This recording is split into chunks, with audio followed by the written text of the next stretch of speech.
बिस्मिल्लाहिर्रहमानिर्रहीम अल्हम्दुलिल्लाहि रब्बिल आलमीन वस्सलातु वस्सलामु अला सय्यिदिना व हबीबिना मुहम्मद व अला आलिहि व अस्हाबिहि अजमाइन।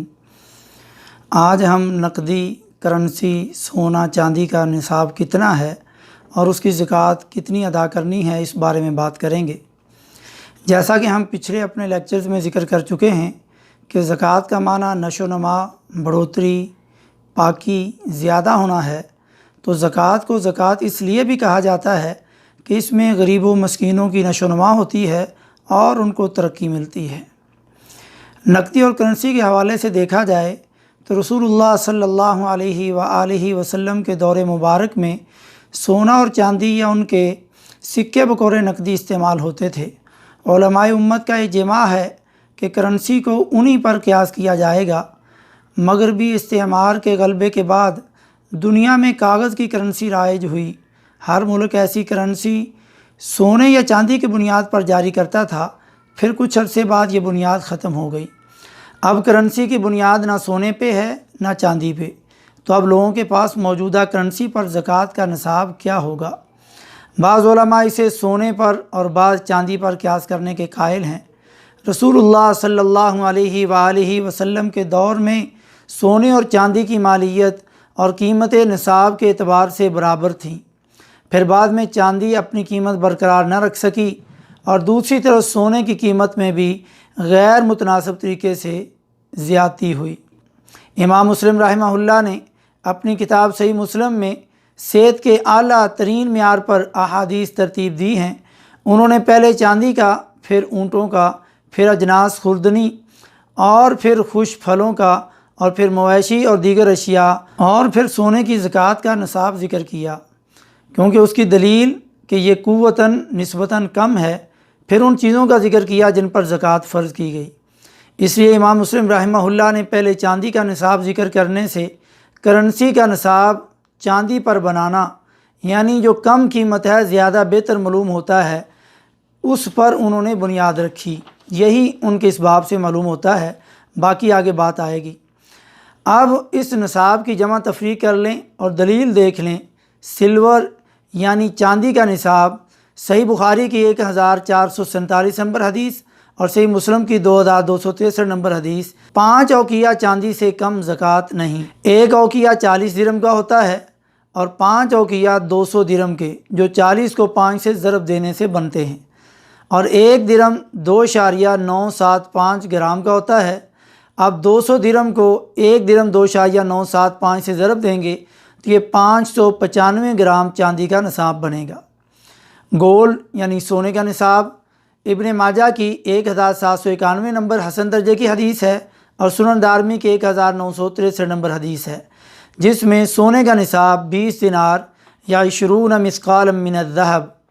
अब 20 दिनार में एक जो दिनार है वो 4.25 ग्राम का है।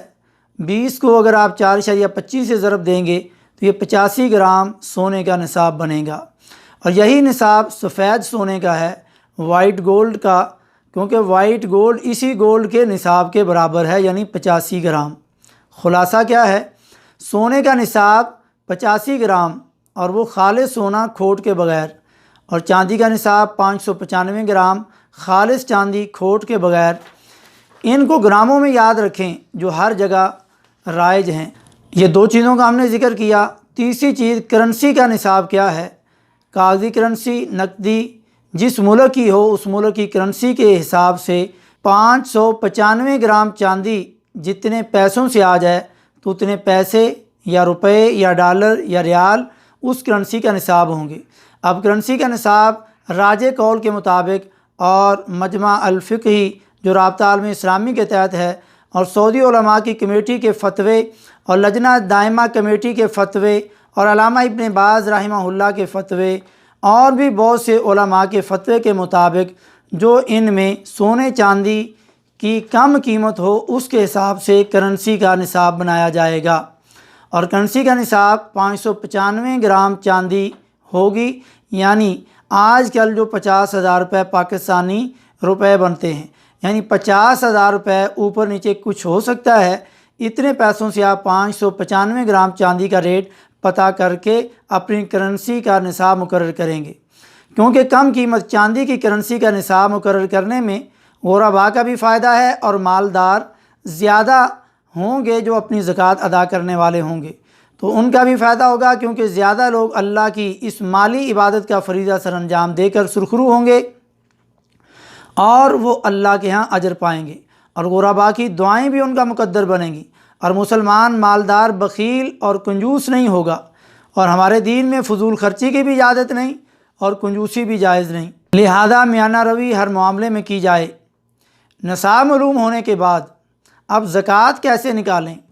پہلی بات آپ یاد رکھیں کہ آپ کا مال جب نصاب کو پہنچ جائے، وہ سونا ہو، چاندی ہو یا نقدی ہو، الگ الگ حساب سے، اور دوسری بات ہے جب اس پر سال گزر جائے تو سونے اور چاندی کا الگ الگ نصاب جو ذکر کیا گیا ہے، اتنا نصاب اگر پہنچ جائے تو ہر سال بازار سے 1 گرام کا ریٹ پتہ کر کے سونے میں 85 گرام سے اس کو ضرب دیں، اور چاندی کے 1 گرام کا ریٹ پتہ کر کے 595 گرام سے ضرب دیں، اور پھر سونے کی رقم کو 40 پر تقسیم کریں تو سونے کی 2.5% زکوٰۃ نکل آئے گی۔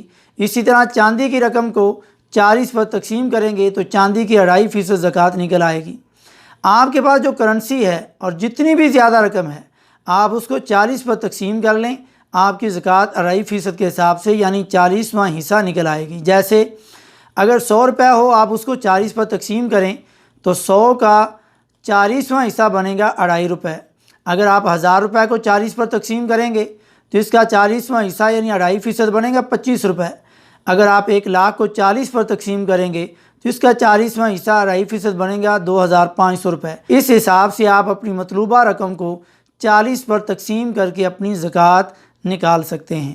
یہ تھا ان 3 چیزوں کی زکوٰۃ کا طریقہ، جو سونا، چاندی اور نقدی کا نصاب اور ان میں زکوٰۃ نکالنے کا طریقہ ہے۔ امید ہے کہ ناظرین کو یہ طریقہ آسان لگے گا اور اس طریقے سے وہ اچھے طریقے سے اپنی زکوٰۃ نکال سکیں گے۔ اللہ رب العزت ہمیں صحیح معنوں میں زکوٰۃ نکالنے کی توفیق نصیب فرمائے۔ وما توفیقی الا باللہ۔